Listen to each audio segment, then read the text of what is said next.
serbisyo dito sa Zamboanga City. Testigo si Jake Compo.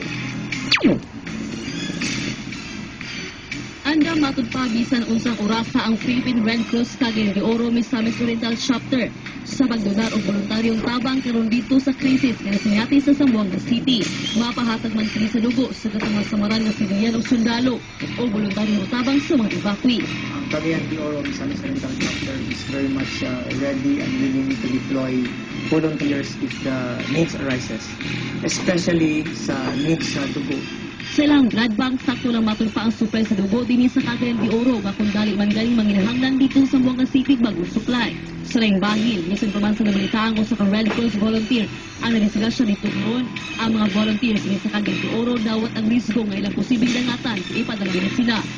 Sa karon, nagulat na matulpa ang mga pribadong sektor sa ilang sugo. So far, wala pa sila maghangyo sa tuwa, pero ang ato nga man lang sa gipulong ni Atty. Soriano kagahapon, we must be ready of any assistance is needed from us. Because in the end, kita naman ang duol dari sa Mindanao, part man din sa Mindanao ang Cagayan de Oro ang Zamboanga. So, kita naman po nang magpinabangay na kitang mga nadari sa atong kasilinganan. As Red Cross, we are always first, we are always ready, and we are always there. Gidugang pa sa mga kahupungan nga bisan unsa nga kalamidad, man-made o nature-made o bisan dinagko o ginagman nga disgrasya, andam sila kanunay sa paghatulong tabang. Jake Compo, ang inyong testigo.